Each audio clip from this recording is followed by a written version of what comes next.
down here in South Florida. I'll be taking it to Africa in 2 weeks. This project is way beyond me because people are expressing themselves, talking about one magazine that they find from these history books, right? 1982 through 2016. This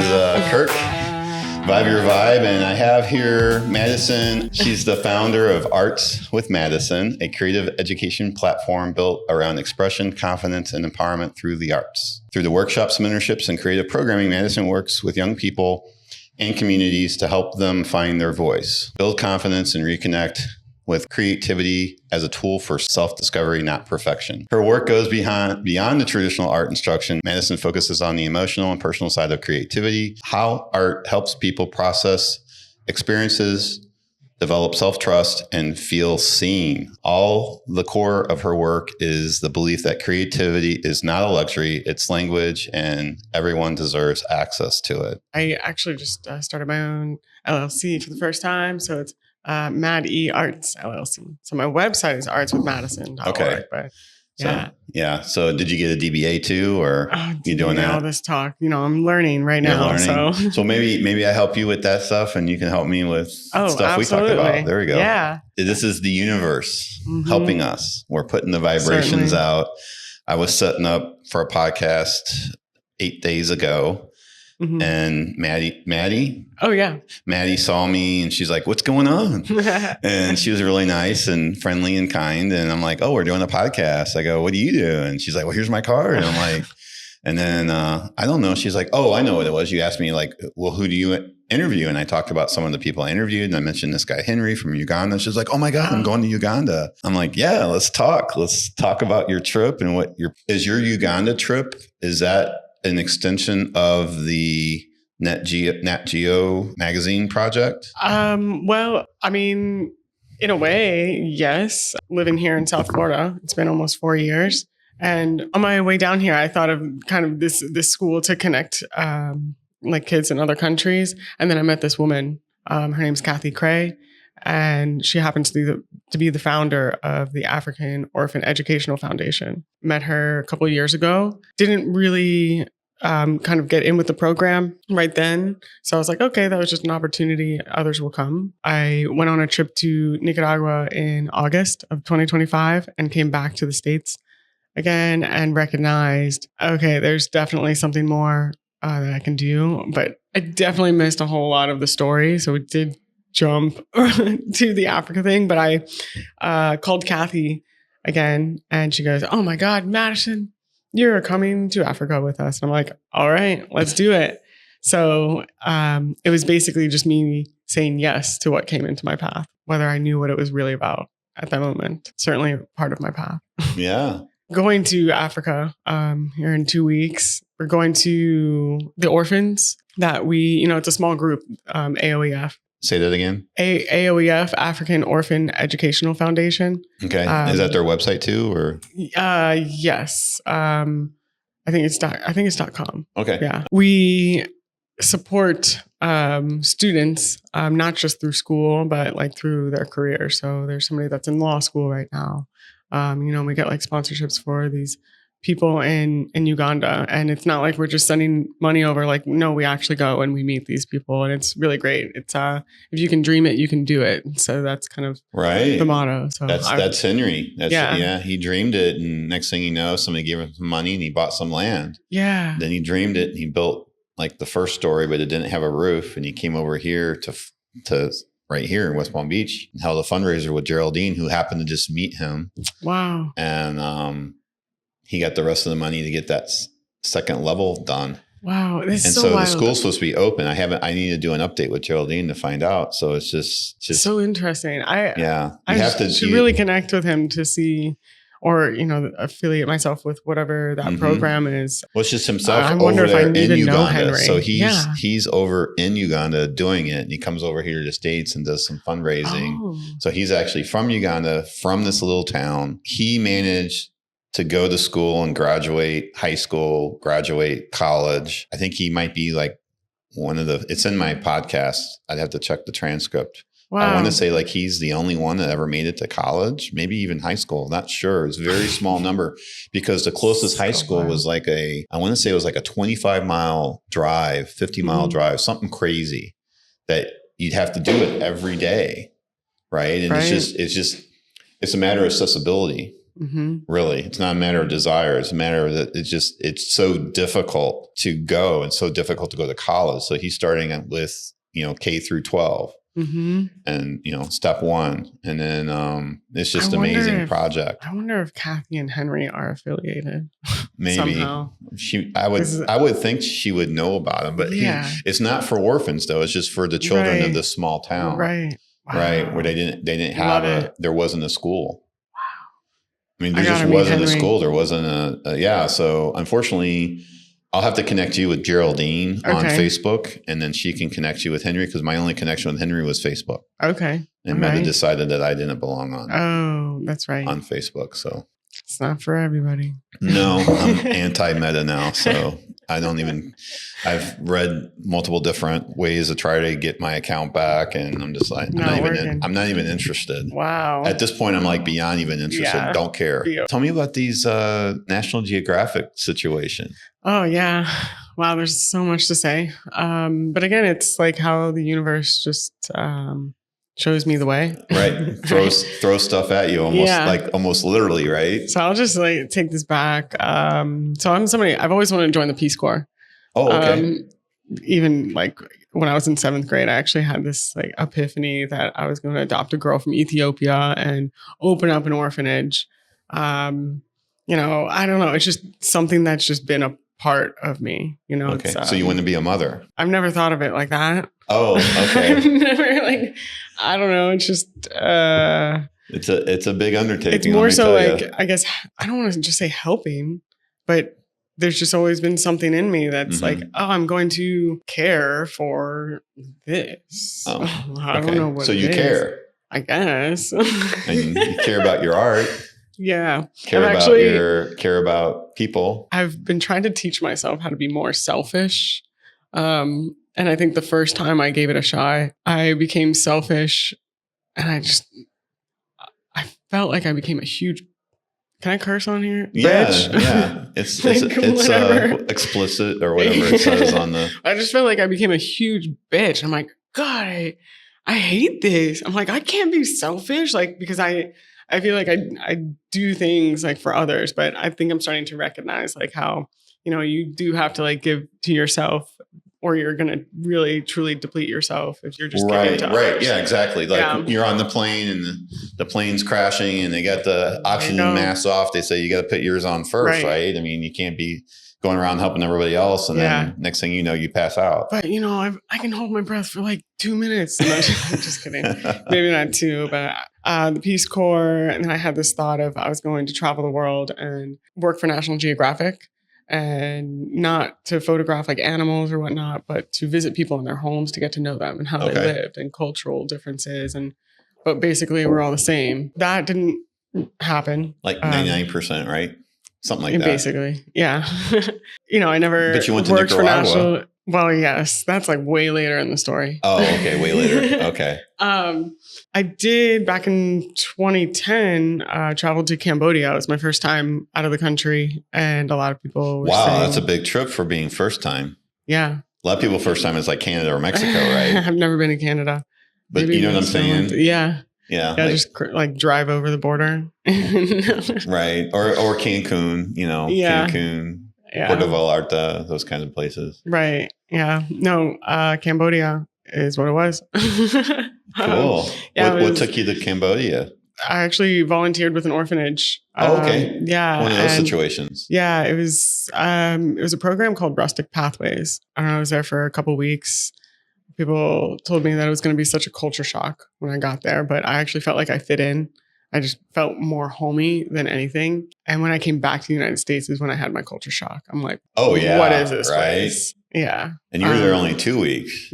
About 3. Yeah. But 2, 3. I was in Honduras on Roatan for 5 weeks. Yeah. And I learned how to scuba dive and this and that, but I was there for 5 weeks. So, you're not eating out at restaurants every day. You're going to the grocery store and shopping and this and that. And I experienced that. And I don't know if this is one of the things you experienced. Like you go and you want to get a jar of jelly, there's one jelly.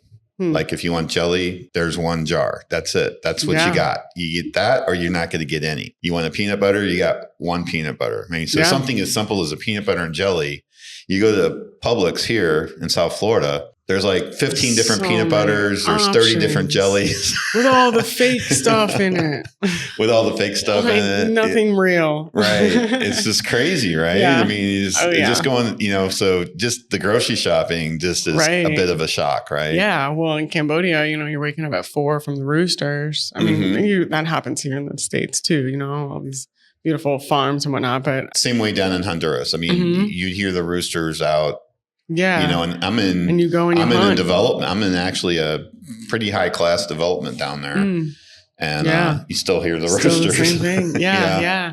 But I feel like that's just, more so of the way to live. We've definitely oversaturated. What do you call it? The circadian rhythm. That's the circadian rhythm. Yeah. It's like wake up off. At that sunrise. We've got that blue light at night because we're watching the TV and it's like the worst thing you can do. I see people that have their TVs in their room and they watch TV to go to sleep. And it's like the worst thing you can do. Yeah. Because people ask me how many, I don't know, I guess we was at Xfinity or something and they were changing something over and they're like, well, how many TVs you got? And I go, we got one.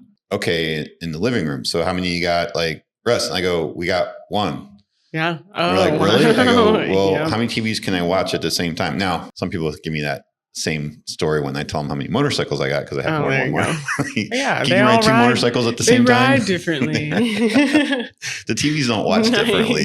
It's just I guess the harmonicas, right? It's like everyone has a different sound. Oh, really? TVs have the same sound, so pretty much the same. Yeah. Yeah. What the heck? Do you have a TV? I do because my grandfather got me one as a gift. Okay. That's the only reason. I hadn't had a TV for a very long time. If you consume video, you just use your laptop or your I iPad? used to, okay. Yeah. One day he decided to surprise me by going on a trip somewhere. I go, well, Papa, where are we going? He goes, I'm not telling you. I go, 2 minutes later, all right, so Papa, where are we going? Oh, I'm not telling you. Third time. Oh, heck, Madison, we're going to buy you a TV. And I'm like, no. But whatever Papa does or says, it goes, So walked in and saw a small $70 TV. I'm like, hey, this is great. This is fine. And go, oh, no, I'm at least spending $250. And I'm like, what the heck? So, yeah, I've got a larger screen right now. And yeah, I do watch it more often. More so for comfort. Jeopardy. Yeah. Oh, yeah. There you go. This little bit that you had mentioned earlier, you had mentioned that you wanted to be a little bit more selfish. Oh, yeah. But then you felt like you're kind of like a bitch when you were selfish. Yeah. So I haven't actually watched the video. My wife shared. So I shared with my wife, this guy's name's Jefferson Fisher. Have you heard of him? No. So he's this great guy. He's really good at communication. Okay. And so what he was saying, and it's kind of funny because Chase Jarvis says it too. You know Chase Jarvis? That name does ring a bell. I'm not Creative Live, like a training website, but he was a photographer before that. Okay. He said it too, but I'll tell you what Jefferson Fisher said. And I didn't watch the video, but my wife says, it's okay to disappoint people. You should actually practice disappointing people and get used to it. So I'm just wondering, it's a little bit of a twist on what you were saying, but I think it's the same kind of thing, but it's not being selfish, right? Yeah. Maybe you won't feel so bad about maybe disappointing versus being. And maybe it's a change of words, maybe different. It is semantics, maybe, but maybe not in the sense that, okay, I'm really trying to please this person and I'm trying to squeeze them in. Actually, I had somebody that was willing to do a podcast. I'm doing 3 today. Recording. Wow, and they were willing to do it later. And I'm just like, no, I'm not going to be good. I'm going to be spent. My energy is not going to be any good. I'm just going to have to say no. Yeah. No. And it's okay to say no. And I might've been disappointing them, but it's not a matter of being selfish. Right. Is disappointing and it's okay to disappoint and we can reschedule it. Right. Yeah. Right. Yeah. So I don't know. Jefferson Fisher, you should check him out. He's Okay. got amazing. So what Chase Jarvis did on more of the artist side, because you're an artist, is he said you should get comfortable with failing. Oh, yeah. So it's, again, dream big, dare to fail. Right. Yeah. It's a little bit still kind of along those same lines, right? And growth, right? You play the harmonica. So, you know, I don't know how, do you play it really well or? I mean, in front of, I definitely have a stage fright, but I've been playing, this thing has been in my pocket for like 10 plus years. Okay. So I can play, but can you play with like a band? See, yes, but I get shy because I don't want to like overstep because I don't know how to play with the band. And that's what I want to learn. That's a goal that I put in my life last year. So then you just have to go, you have to go to the band and say, hey, I play a harmonica. Can I join in? Yeah. And guess what? Yeah, let's do it. Let's do it. Yes. Instead of being selfish, being okay with disappointment and disappointing others. Yeah, absolutely. Because that doesn't necessarily mean that you're being selfish. Right. But it means that maybe you're making enough space for yourself to be present to the people that you care about. Yeah. And right. show and that really is that support kind of what you you're too. trying to solve? Or was it more, you know what I'm trying to say? Well, I think it's also letting go of things or, you know, people that you put so much energy in supporting, but you don't feel that same. So it's like a give and take in any type of relationship. You know, it's like you need to be able to balance that out. So it's like, why spread yourself too thin for ones or things that aren't giving back to you? I mean, that's just a toxic relationship, isn't it? Not always. Okay, you're right. I don't think that's subjective. Yeah. Like I have an uncle who I'm sure cares deeply for me. Okay. And, but he won't call me out of the blue. Yeah. He's even told me, he's like, Kirk, that's just not my thing. Right. So there's not this reciprocal relationship with like outreach. Like, he's not going to call me just out of the blue. Right. So if there's going to be a communication, you know, and then you'll hear people say, well, the phone works two ways, but some people just for whatever reason, it's just don't want to pick up the phone. I mean, I get that. You know, just like, or I'm sure you maybe have friends or family where it always seems like you're going to their house. They're never coming to your house. Right. Right. Yeah. You know, and what I tend to think with a lot of that stuff, just my own personal opinion, because I reflect on my own life with this, is like, have you actually given the opportunity for them to come? And then, sometimes it takes way too long and you're like, are you guys going to do something? Right. And you're like, oh, just do it again. But the thing is, okay, so I had this one coach, he was a bicycle coach, and he used to organize these bicycle rides out in the acreage here. And he'd organize them. People would say they come, then they wouldn't show. And then he'd get upset because he said all these people were going to come and nobody came at all. And he would just go and ride by himself. And his wife just said, Mark, just put it out there. I'm doing a group ride this Saturday. We're leaving wheels, you know, pedals up or wheels down or however they say it, 8:00 or 7:00 or whatever time in the morning it was going to be. And she's like, whoever shows, whoever doesn't, doesn't. And just they're missing out. They're the ones missing. Exactly. Right. Yeah. So I think it's, you know, I don't know if that kind of, is that kind of the thing too, right? And is like expecting the unexpected. I read that somewhere a while ago and I tried to like keep that. Like in anything I do is like expect the unexpected, because we put these plans or expectations on things and then we're disappointed. Right. And again, things or people or whatever it may be. And it really is hard to follow that though. It is hard to follow, but I think for example, Mark would tell you he has such a much better time with his group rides because it doesn't matter if people show or don't show. Right. Yeah. He's riding. If you want to come along, great. And if you don't, well, you know, that's your loss, not mine. I'm feeling great with the wind in my hair in the morning. I wish I lived closer. I'd join him. Yeah. Well, he rides pretty fast. Yeah. He's one of those speed quite a too. bit. He's quite a bit older than me, and it's like, and I'm cycled my entire life, and he kicked my butt. That's cool. I've always had these. He's these at dreams. least. I think he's at least. Well, he had it. Yeah. He's at least 12 years older than me. Nice. 12. I mean, and I'm not a young man. Got the cardio. And this guy can kick most people's butts. Nice. Unbelievable. Yeah, he can ride. I love it. Definitely. I just don't like riding on the street anymore. Yeah, it does get crazy busy around here. And that's a lot of people are moving to the gravel bikes. Oh, really? Yeah. So you can ride the levees and stuff. Mm-hmm. Like one of my buddies, he rode from West Palm Beach all the way down to Key West. Oh, and I think he said, how many miles did he say he rode on actual? Well, of course, the Keys is he's riding on the road. Right. But I'm saying from like here to, what is it called? Florida City? Is it Florida City? The one that's right at...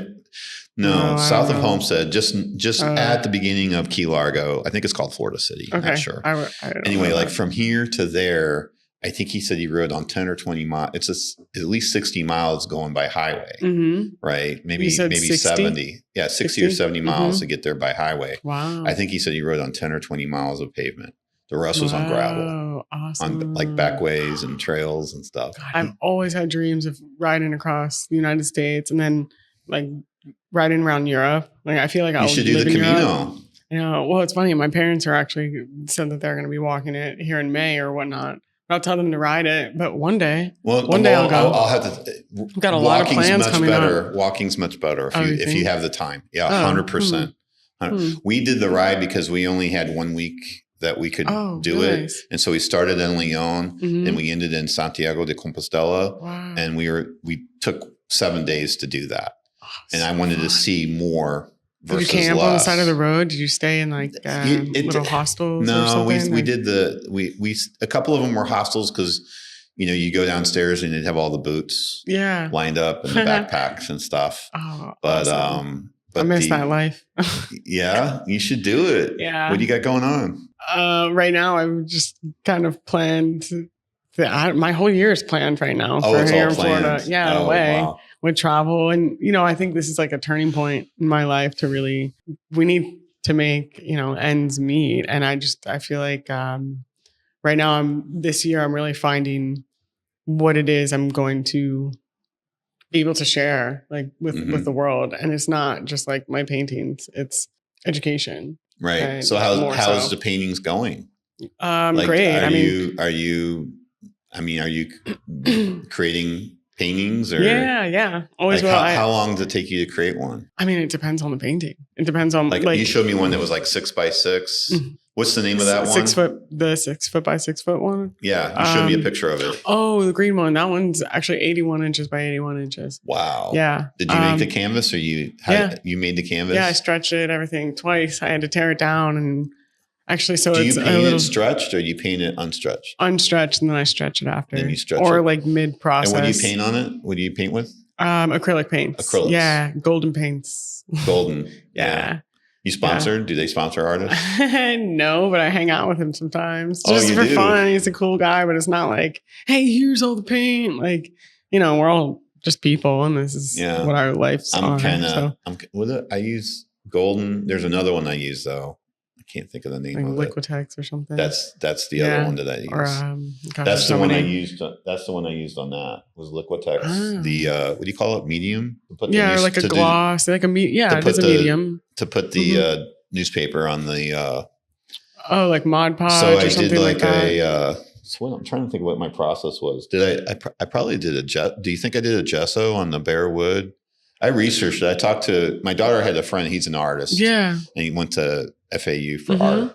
I asked him, I think I put gesso on it. Yeah, gesso is like a primer, basically. Right. So if you put a layer onto the wood, that would be like you gessoed it. First layer was gesso, and then the next layer was the medium. Okay. To put the newspaper. I just coated it completely. Oh, nice. And then put it on. And then that's what I put on. Trying to think, I think of medium on the photo as well. I can't remember if I used medium or if I used the 777 or 77. 3M 77, like the sticky, like almost like rubber cement. Oh, okay. Oh, nice. So I put that on. Really, I think I put that on to hold the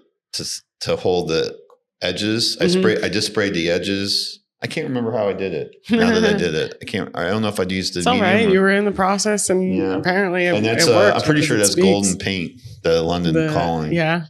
Yeah. It works good. Yeah, it does. I do like the textures and the quality of the paint. Do you have a name for that style? Do you know this? Your style? Yeah. Is there a style to that that's like kind of a common style? I mean, honestly, I don't even like to label like my work as. Yeah. You're not going to label you don't have a name for your work.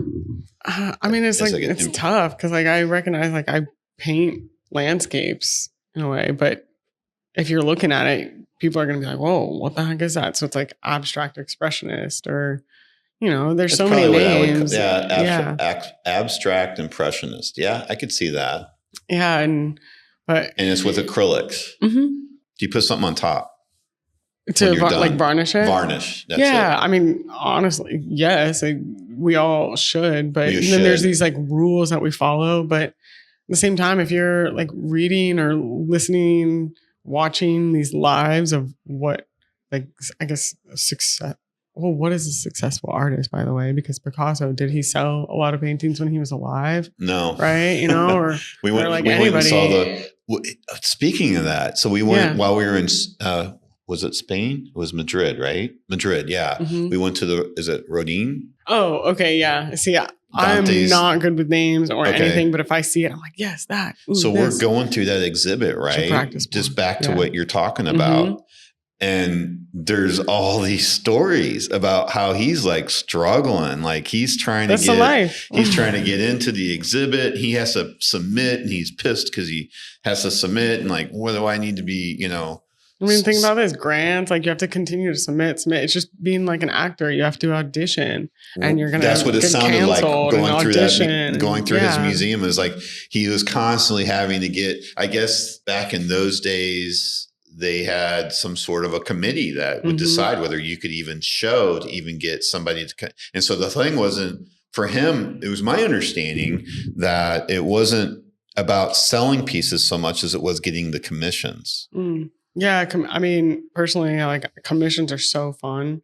Mm-hmm. I guess they're fun. And that's why you have to exhibit, because you can't get the commissions if you don't. At least that's kind of the story I was kind of reading as I'm reading his history, right? To like be able to see the style, and then people do, they're like, oh, well, I want this. Can you do that? And like, yeah, sure, absolutely, I can make that. And it's going to be in my style, right?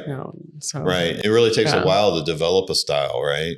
Yeah, or to find it, be able to like let loose and you're right, like find your style, because we look at all of these other books and whatnot about what an artist should be or how to do it, what mediums to use. Well, just get yourself a cardboard piece of paper and a pencil and shade or cross stitch or, use those different techniques. Like it doesn't matter that you're going to buy I personally don't think you need to spend like $100 on a material when you can make something with like $10 or whatnot.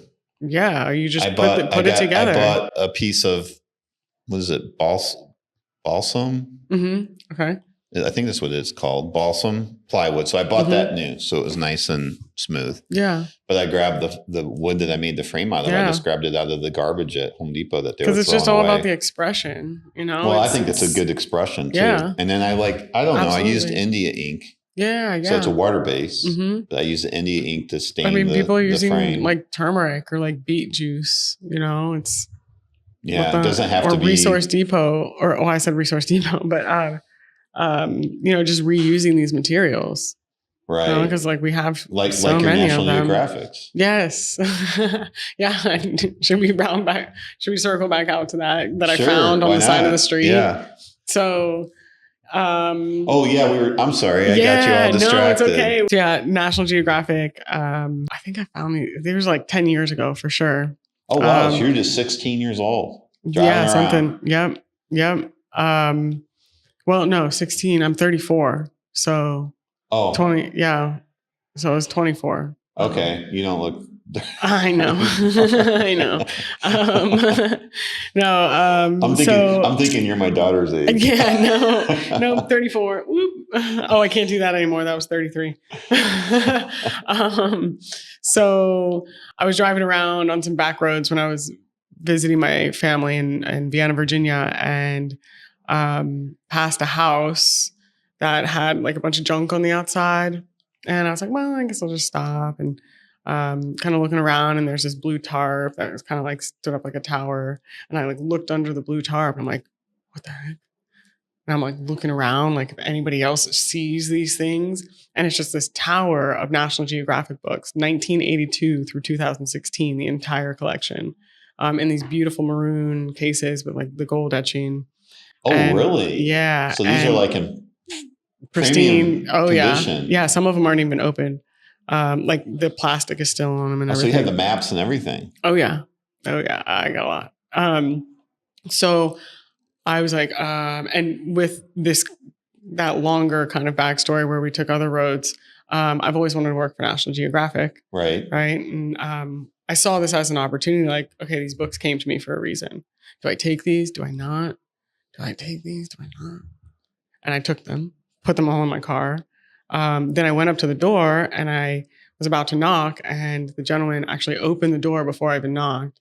And like pointed with his finger, saying like, I was wondering who was going to take those.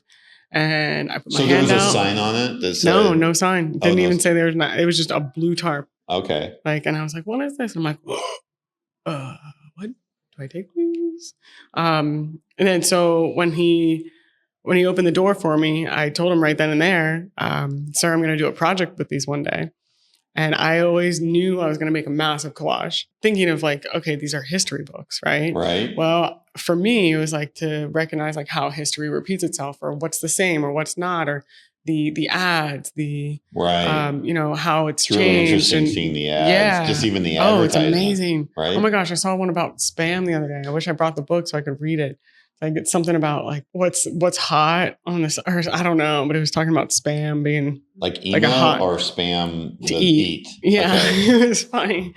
I could like send you a picture of it later because it was from 1943. Oh wow! Yeah. So the idea that I had years ago was to make this massive collage, like on a big wall, like this one that we have. But me being a traveler, I'm like, okay, well, where am I going to stay long enough that I'm going to be able to spend the time to do that? So I continued to travel, doing like volunteer stuff and with disaster relief and in the country, out of the country, lived in Chicago, went to school, blah, blah, blah, did a bunch of stuff, moved to New Mexico. So these books have been with me in many places. Oh, really? Yeah. And I've kept these books have followed you around.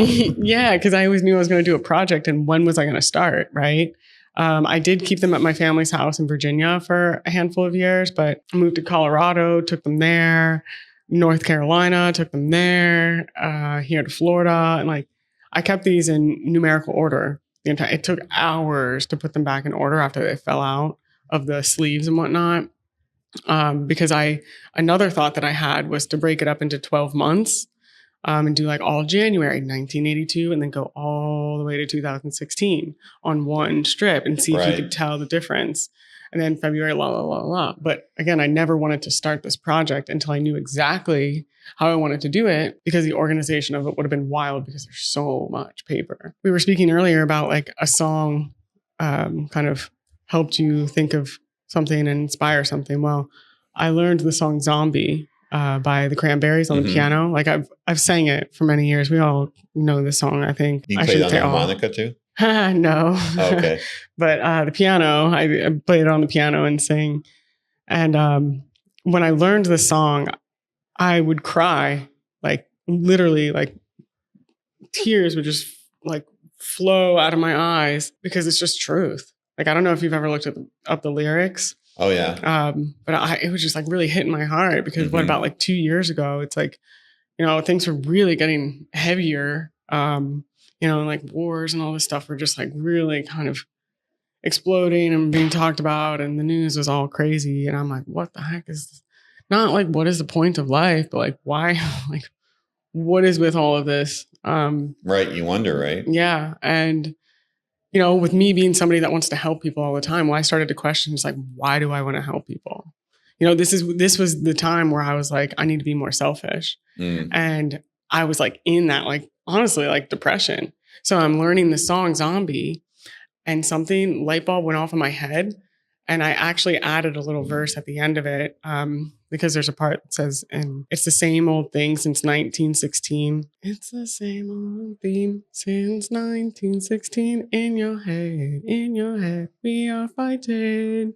So then after that, I added, it's the same old theme in the 21st century right now, like we are fighting, and I just ended there and something hit me like, oh, this collage project talks about history. History repeats itself. It's heavy. I recognize that this project isn't just for me, it's for everybody. Mm-hmm. So the way I started the project was December 2023, like late November, and I opened it up to the public. So each collage that's made is made by somebody else. And I've taken it to Virginia, North Carolina, a couple in Chicago, but I'd really like to connect there more. Down here in South Florida, I'll be taking it to Africa in 2 weeks, and taking it to Nicaragua. And this project is way beyond me because people are expressing themselves and talking about one magazine that they find from these history books, right? 1982 through 2016. They just choose one month and 1 year. Usually it's something that connects with them. Usually people pick their birthdays or when their daughter's born or this or that, but it's really an expression of themselves. And every single person just about has come up to me and be like, Mad.E, look what I made. And they really connect with it in a way that they didn't even know about themselves sometimes. Like there's people that have never made a collage that are doing this. Yeah, and they're like artist moved. That's completely unknown to them. And people thank me. People are thanking me for this project. I'm like, well, thank you. I mean, you're not even keeping it because you're turning it back into me. Mm-hmm. And I hang it up because the whole point is that we're all in this together. And it's a project that's going to be made by everybody. So I've collected about 400 people so far. Wow. And it's hanging up at Resource Depot right now. Yeah, I saw a picture. I guess it's on your website. That's like the tree? Looks like kind of. Yeah. It's actually a mock-up. I built that out of 2 garden trellises and took the garden trellises and because I foresee it as a circle. But my goal is 10,000 collages. Again, I've reached 400 in the last 2 years. But the project is really picking up. That's doable. Oh yeah, absolutely. So thanks for coming on the show. So how do people participate? Well, getting a hold of me. I mean, right now I'm in South Florida. And again, I'm taking it to Africa, but I'm really trying to sit myself down to kind of like maybe write some grants because it costs money to travel. And, but then here comes this question of like, what is art and like, why am I doing this with my life? Why is anybody going to pay me to do this? Because like I'm not really looking for money, right? So I'm like, I have this awesome idea. So but it's just do you have to travel? So is the idea that you travel with like the entire series, and then people come to you where you're having like an event pop-up or something, and then they grab a book and make their thing. Okay. Yeah. So I've hosted it. So you can. So is it open? Like, let's say, for example, I know people in Honduras. Yeah. Let's say they're interested. Do you mail them one? Well, is that an option? I could, but then there's that thought of what happens if you don't get it back? Yeah, and then how? So that's why I have mailed them before. That's why you like the pop-up situation because you're like there and making sure you don't and making connections with. Okay, say if I want to do it. Say if I want to do it in Denver, Colorado. Yeah, and it's not just about the finished product. It's about the whole experience. So there's people sitting around the table, collaging together, learning about one another, sharing history, being like, oh wait, this is actually still happening right now. So my initial idea, because the weight of the world that I was feeling, these? Yes, I started to, and I started to get people's stories behind it, right? And you gotta get that. Yeah. So an idea that I have for the final of 10,000 when they all hang together, instead of music playing, it's going to be everybody's story said anonymously. So it's going to be kind of like a scavenger hunt too, because you're going to be listening to these stories and you're going to be, oh my gosh, that's it right there. That's the one they're talking about. But they also remind me of prayer flags. What are they? You know, prayer flags. Like on Tibetan, Everest? Yeah, because they're 6-inch. They're 6-inch by 6-inch squares that they tie together. Yeah, right. And so I give these 6-inch by 6-inch transparent pieces of paper that people use as like a mold or something, and then they create their small square, or they can just paste right on the square. I'm trying to like reuse as much. I don't want to like add too much more material, but sometimes I guess that's just like how this life works. Maybe, I don't know. We're just so deep into it. Like, where does this trash like really go? That's a whole different topic. Yeah. So then I hang them from like a line of some sort. I started with fishing line because I wanted it to be transparent. But if you imagine 10,000 of these things, I mean, you've seen a picture of 400. That's a lot. And they're not just going to hang straight down. Like, they're going to start like crossing one another. You're going to need like the Guggenheim. You need something. a space like that. Yeah. But so my you think that's possible? Absolutely. I already see it finished. But you need like a substantial space for like you. Well, if so you had here's this the entire idea. 1016, I don't know if it would be large enough. Right. So the thought, because it's a worldly project, international. Right. So, I am creating this 400 as just a mock-up because I've want 10 structures that are kind of like a honeycomb shape.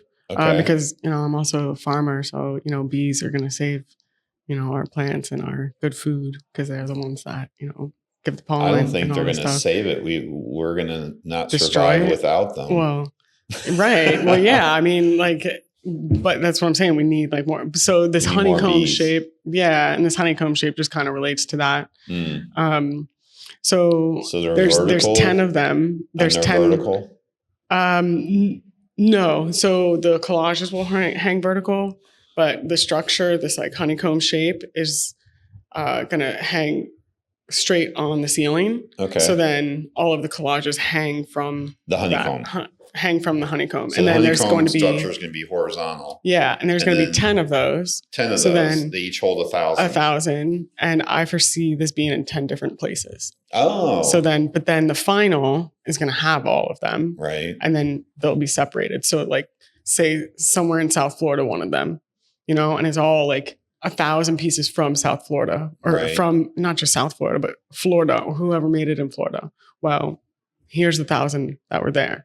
Okay, St. Louis, Missouri. I don't know, just random, but 10,000 or 1,000 are on a structure there from people around that location. I actually believe that the first 1,000 are going to be in the new National Geographic Museum. They don't know it yet, but that reopens in 2027. There you go. So somebody said, he's like, well, Mad.E, it's like I have these big ideas. I have like 2 other installation ideas in my head that I haven't. They're finished in my head, but I haven't started them yet. To execute. Yeah. But that's the thing is you've already you've got the sample already. Yeah. So, you just have to make it. If you can dream it, you can do it. There you go, right? There's the AOEF motto, and I believe that. Because I don't know, I forget the actual saying that you said earlier, but I don't know what else I'm supposed to do with my life. This is like my calling. Like I've taught many different levels, and this is just what I'm. Right. Part of my life right now. Song that I share with you, and it's what does it say? Let's talk about you. Let's talk about me. Let's talk about life. And so that's the name of my project. Is Let's Talk About Life. Yeah. So what's cool about this, and I'm just going to share it with you because you said people are creating this art, and you're trying to get their story. Are they writing their story down? Some people do. I started like a guest book. So if they want to write about their experience, they can. And some people explain it. So what was really interesting, I got this from Shlomi Ron, because he's a participant in this project as well. And so what I like to have people do, I have like this art sketchbook paper, and I have a nice marker that I like people to use. And so as part of this project, and like you said, you participate, right? Yeah. Okay. Oh yeah. Okay. So awesome. You would write your thoughts on life. And what was interesting talking to Shlomi was he's like, dude, you could just make that the project. I'm like, what are you talking about? He goes, he was envisioning an entire wall of everybody's story on life, like on these pieces of paper. And it'd be so fascinating. And he goes, you could put that in a book. Oh yeah. Absolutely. But see, what I wanted to do is take their portrait, get their thoughts on life, and then they contribute what they write. And then, because like, for instance, she never wrote London Calling. Right. She didn't write that down, but we went and had a coffee, and a pastry before we did the photo shoot. She shared that she grew up in London. Mm-hmm. And that's what, so you have these conversations and never actually make it down into paper. And, there we go. There's the assistant with the soap. Nice. So you're going to get a soap after all. Thank you, Christian. He's my producer here. Thank you. And son, number one son. You're just outstanding. How do we use the soap? Can you show us how the soap works? Like, how do we? No, it's just a soap. You can give her one. You can go ahead and give her one. Cool. Thank you. So that's the Maya soap. Nice. Ooh, the texture is great. Tea tree oil. And nice and light. I like to take pieces out of that and then incorporate that on top of it. So the way I envision this project is sort of like yours in the sense that it's a collaboration, right? Yeah. Between artist and participant. And when you get people to write about the experience or, just what they think about life, that's just like another portion of this project, right? Like it's just going to continue to grow. Like, and what you're allowing, you are expressing, I guess, how you feel, but you're also getting it to be more personalized by getting that model or to it's been I've had models, I've had other artists, I've had authors. One guy was a surfer and a carpenter. Wow, so Jesse, worked with a lot of people. Yeah, cool. And actually it's worldwide. Awesome. I was fortunate enough to have it be worldwide. So Jesse Redpath was in on the Great Ocean Road in Australia. I happened to run into him, and he's like, cool. Sure, I'll do it. I think it's Katrina, I can't remember. She's in Romania. I don't know. I've had different people do it from all over. I got people from Montreal, St. Louis, Missouri. Yeah. And the world Nashville. is just so small, it's right. It is anymore, right? Us trying to make something of ourselves or whatnot, but recognizing like we're all very similar, right? And we're all trying to just have this connection. Like I recognize from my travels, and again, this is just my thought, but the whole point of this is the relationships you make with people and how you go about them, because you can either like make that you can get angry by the way somebody responds, right? We were kind of talking about this earlier. Mm-hmm. Or you can open it to like I could have been totally closed. Like, why is this girl getting all up in my business? What are you doing with this suitcase looking thing? In a way, I felt like I was intruding a little bit. You did. You were kind of apologetic. Yeah. But I'm like, that's just my personality. I know, but you don't have to apologize for it. Yeah. It's cool, I don't know. I just think, I didn't know Mad.E we've never had any interaction. Yeah. She actually, you taught at the Armory. Mm-hmm. Have I taken the class in the Armory, or maybe I just participated in the photo salon? I think I just participated in the photo salon. Oh, nice. So I've been to the Armory several times. Okay. Never quite was brave enough to take a class. Oh, brave. Yeah, you're courageous. You can do it. It's actually really great to work around other people. And just kind of bounce your thoughts or, it really is hard to express in front of people. I teach a class that I call Finding Your Voice Through Abstract Painting. Oh, really? Yeah, because like you read at the beginning, I don't think we really need words to be able to communicate. Even when you go to another country like Cambodia, I'll take it back to Cambodia. One of the most amazing things that happened was I was like playing tag with this like girl when I was on a break, and from working and teaching in a school or like working on a boat or something like that. I jumped out of the boat, and then she was running into her house, but I didn't recognize that she was going to her house and her whole family was there. So I stopped and I looked up and I'm like, oh, like Susadai, and I was like, wait 1 second. And I came back with a dictionary. I had like a 15-minute conversation, but only said like 2 sentences. But really there was communication happening without me speaking Khmer or them speaking English.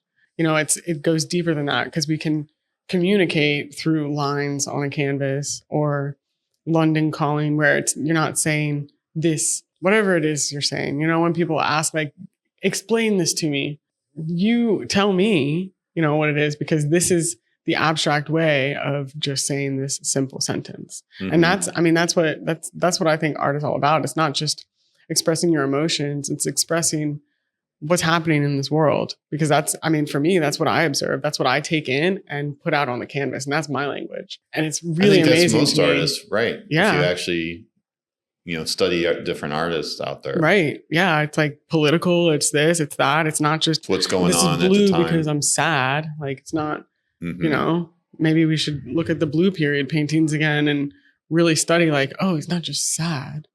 I don't know. What else is it? That was a really interesting class I took. I had an art history class. Maybe I should make that one into a class. I like it. Huh. I don't know. You know about that more. I have some classes coming up, so. Yeah, so you're going to be around. I need some themes. You need some themes. Yeah, but so you have the slots, but you don't have the the curriculum quite yet. No, I do. There's a collage and paint workshop that I'm doing. There's a couple of those coming up, but are those guys unknowingly going to be participating? Well, for the expedition project. Yeah. No, I'm not going to bring that. I'm not going to force. I absolutely don't want to force anybody to do that project. I actually took it to a school in Alexandria, Virginia, thinking that it'd be great, because when I started the project, I actually thought it would really be great for like 6th, 7th, 8th graders. Right.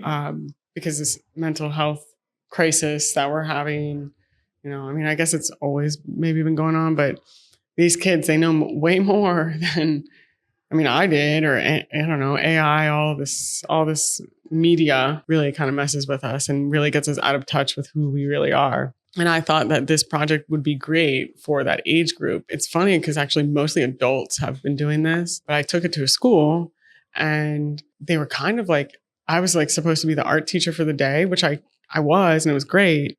But then there's an instructor that was like saying, hey, you listen to Miss Madison and this and that. And I was like, well, if they don't want to do the project, I don't want to force it by any means, Right, that's like not what this is about, because that energy is also going to be put on the right. And you don't want it to be part of your project. No, because I want it to be something that, positive. If you don't want to do it, you don't have to. And like, there's been multiple people that I ask and they're like, no, I'm not going to do it. But then 15 minutes later, they come back and are like, yeah, I think I want to make one. And then they come up later and like, oh my gosh, look what I did. Look at this. And that's what blows me away. It's because it's so is it their inner critic, their imposter syndrome, you think, showing up? Or fear. You're like, oh, I'm not an artist. I was like, well, you just have to rip up some paper. Right. From the color, because you like that hand, from whatever. But then it creates your story, no matter if you try to or not. And it just, I don't know, it's magic. I know. Yeah, I was really taken cool. aback by how much you was looking at the actual choice rips that I made on mine. Yeah. There's something to it. They were, I guess for some artists, maybe they wouldn't have been intentional. For me, they were intentional. Just to let you know, they were intentional. But for other people, maybe it wasn't so intentional. Well, so it was interesting that you were looking that close, because you didn't know. You don't know if they were intentional or not. Not at all. And just it could have been completely random. And how it says something about like Africa. I forget the head title, but it says impact investors learn value of education. But it's talking about Africa. And here we are, you meeting me before, we made this connection about Uganda. So it's, again, this is the universe talking, like this is a right, like meeting of minds or whatnot, like whatever this is leading to. And you're actually going to possibly be helping me on my project. Yeah. To take it further. Yeah, I'm excited, because again, it's about collaboration. I'm excited too. Again, with these, because you said it would be okay, and like one of my ideas. Have you seen the Andy Warhol Maryland exhibit that's in the Guggenheim? I haven't seen it in the Guggenheim, no. But so you didn't know about this little? You have an iPhone or no? I do. Yeah, so you click location, and inside the location you can. I know that's not what you were thinking, but it's another interpretation of sort of your idea, but taking it a different direction, right? So those are screen prints of an original, but then I guess he used different colors to make the screens. Mm-hmm.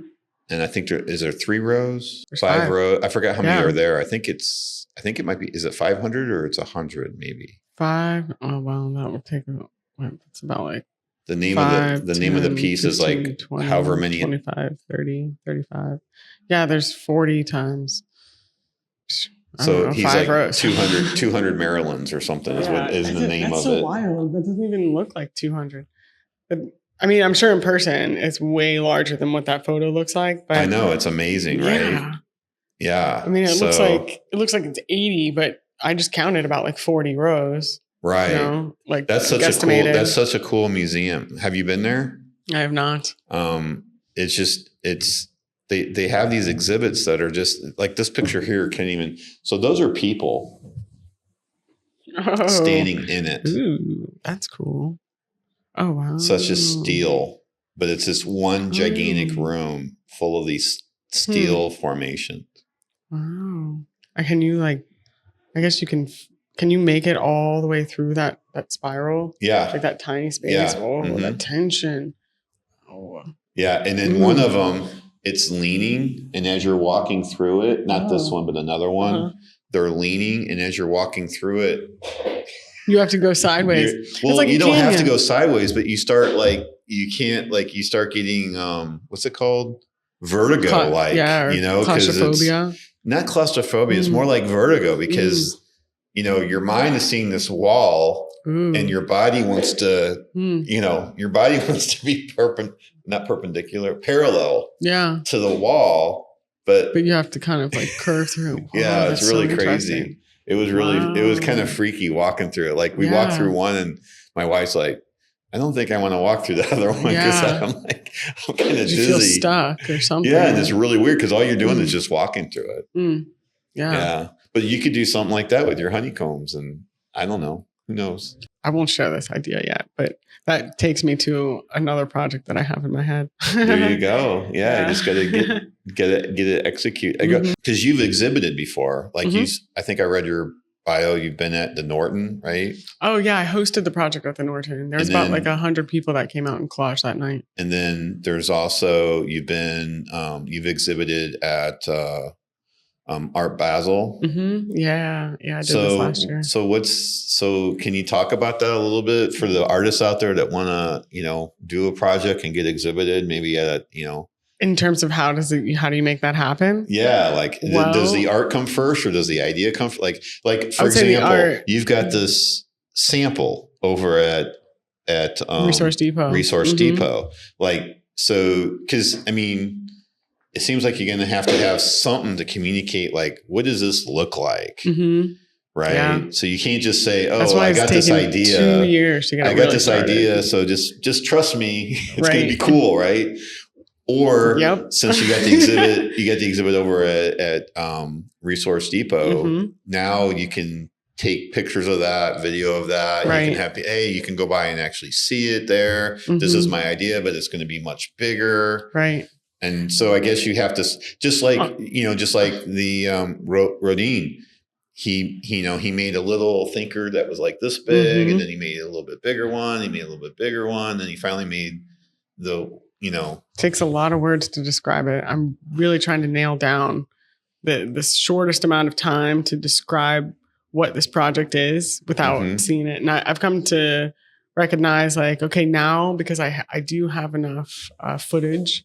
I should make a video because I definitely get out of breath when but with patience, and I can continue to say the same story to explain this is what this is. This is, hey, here's how you get involved.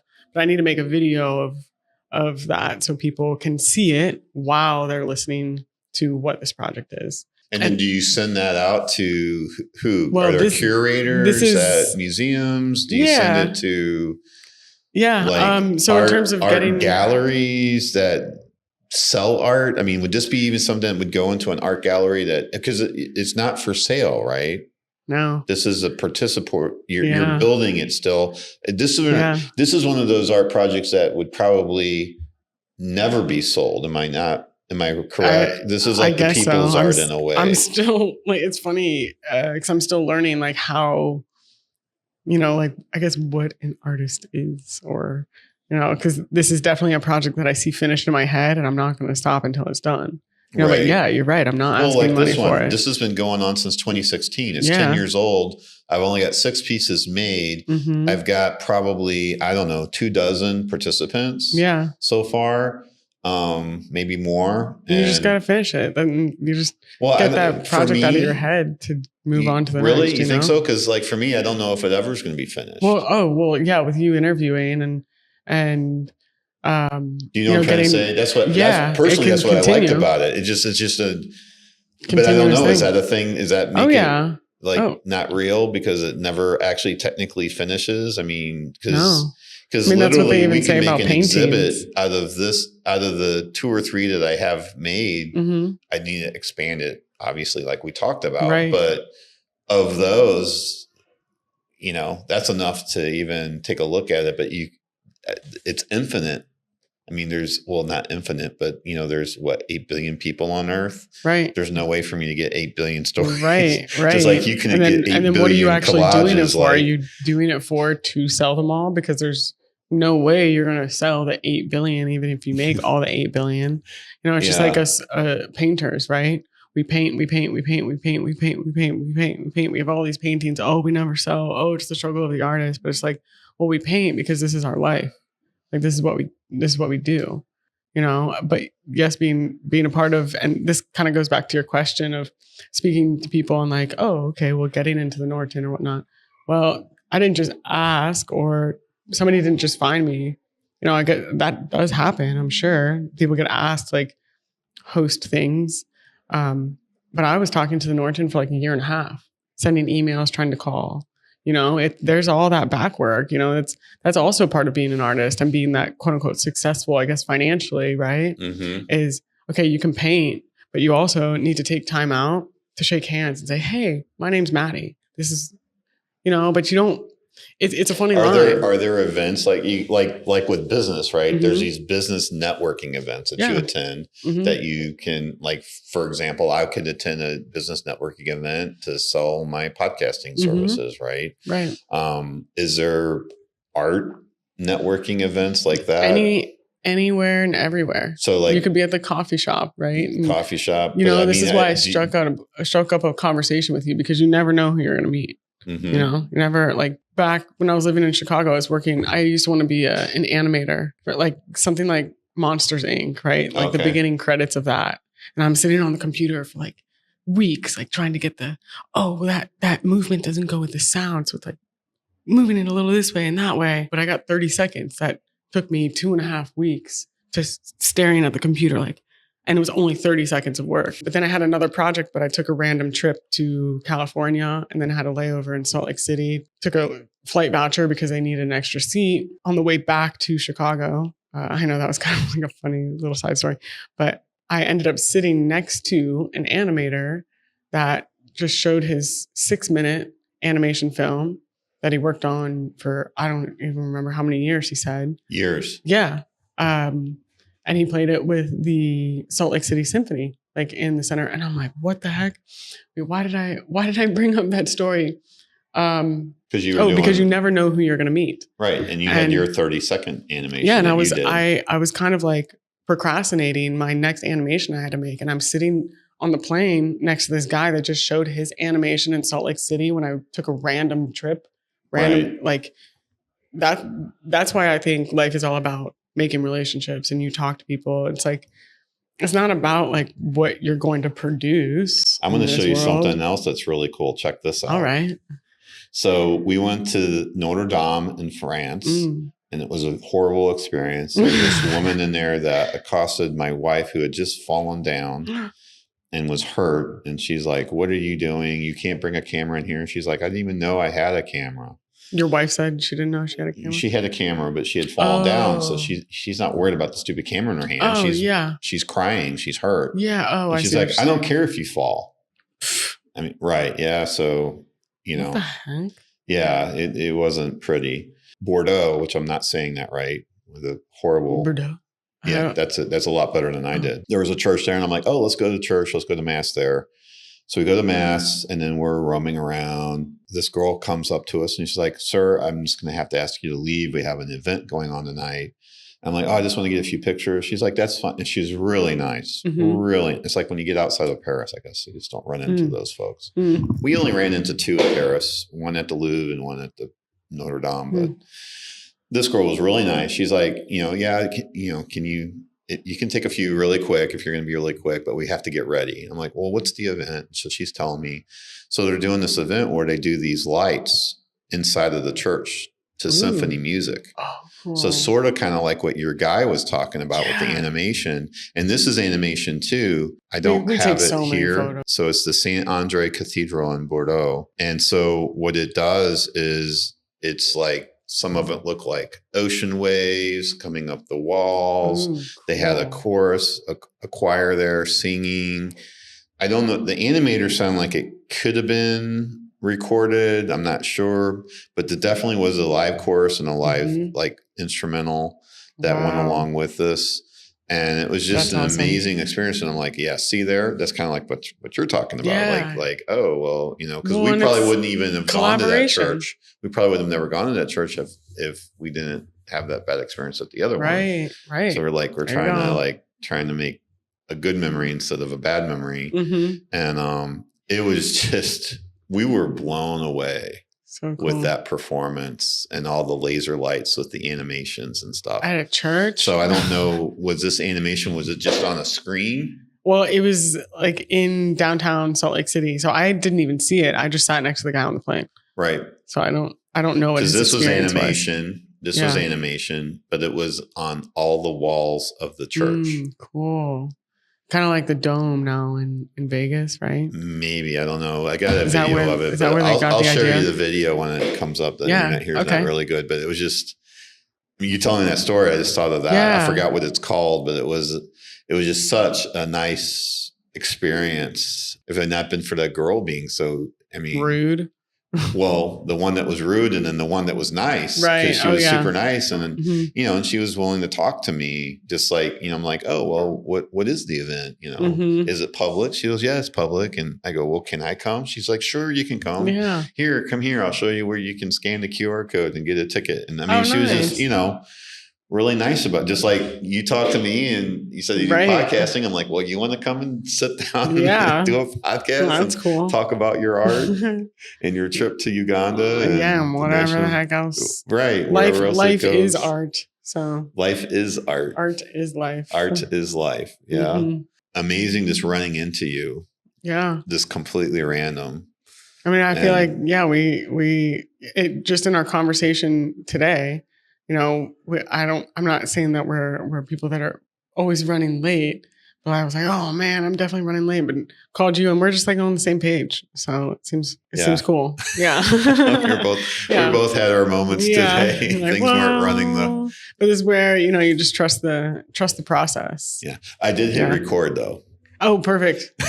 We don't have to do this again. First off, how do people get in touch with you and your project? Oh, yeah. Well, you can either email me or I guess best is visit my website, artswithmadison.org. Okay. Is there a contact form on there where they can email you? Yeah, there's, it has all of my information there. Okay. And there's one on every single page. I have 3 different pages on my website. And at the bottom, you can send an email and ask anything. Repeat that one more time just so everybody has it. It's www.artswithmadison.org. So ARTSWITHMADISON. Correct. .org. Correct. Okay, cool. And then just one more mention. My wife's preparing to launch Maya Soap. We're offering a limited number of complimentary bars to the viewers who engage with the show directly. If you want to participate, you can always send a postcard or letter with your name, address, email, phone number, and which episode you watched to Kirk Francis, Vibe Your Vibe, 6586 Hyperluxo Road, number 101, Lake Worth, Florida, 33467. Complimentary bars are offered in limited quantities and subject to availability. We're probably going to do some kind of a giveaway, guys. So that's how we're going to do that. We'll have the cards here, read off the names, and have those bars. And we might even do something crazy like pick one name out of the group and they get maybe 10 bars or something crazy. Good luck. Like really, the idea is to get it in people's hands so they can try it to see if they like it. And that's at the end of the day, that's what's going to really drive this thing is getting it out to the people. I did want to mention that we are here at Studio 16 Clare Avenue in West Palm Beach, Florida. So thank you, Trina, for Studio 1016. 1016. What did I say? Studio 16. It's okay. Studio 1016. There's Thank so many you. letters and words. Yeah. So Studio 1016 here in Clare Avenue. It's a great place if you need a co-working space to use. They're not a sponsor, but I do want to talk where we're at. And it's a great space. And yeah, it is. It's really cool to be here. And thank you, Madison, so much Kirk. for coming by this morning. Yeah, nice to meet you. Such a pleasure. Oh, and we did want to show. Is that like an example of your work? Yeah, it's like one of my smaller works. Smaller works. Can we share that? Yeah, absolutely. Well, that's what I've come to find out that my paintings do kind of lead to, and I think it's due to all my travels. I've driven over the country about 4 times, and oh, really? Out. You like to drive? Yeah, and like live outside. Oh, you camp? Yeah.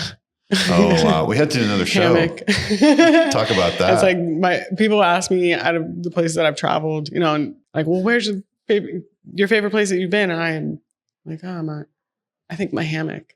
Your hammock. No matter where you are, you hammock camp. Yeah. Oh wow. Or in my car, or I set up my tent. But yeah, it's do you stay in like campgrounds? Sometimes. Yeah. There's one of the safest places you can spend the night. Is a campground? Is like a state campground, particularly state campgrounds where they have like gates and they close them. Mm-hmm. I really like the one that's in North Florida. Okay. Shawnee River State Park. Nice. Have you ever been there? No, but I really want to explore. Shaded. Oh, great. Very cool. This is very nice. This one I call it Beautiful Chaos because it definitely is very chaotic. There's a lot of like rigid lines and a lot going on if you can see more of the texture. Did I get it the right direction? Yeah. Well, yeah. Typically with my paintings, you can work in all directions, but this one, again, my small ones I call just like sketches. Like I paint like 6-7 foot canvas right now, but I'm looking at those and they're starting to look too small. Okay. But yeah, this one, there's actually, you might be able to recognize somebody meditating in it, but that's just, I didn't do it on purpose, but I have a Japanese like style I've come to recognize. And this person here, I didn't bring my pointer stick, but you might be able to reach it. See this figure in the center? To the left a little bit, left, down, green. Yep. That's, in my mind, is a silent space. And there's the water. Yeah. Maybe. And there's like this fence or something. But again, I didn't do that on purpose. It's just the movement, the actions, that the paintbrush or the palette knife. It's acrylic. Yeah. This is acrylic. I like the fast drying process of acrylic. So. Okay. Yeah. Yeah. Well, thanks for taking a look at the small canvas. Thanks. All done? Yeah. All right.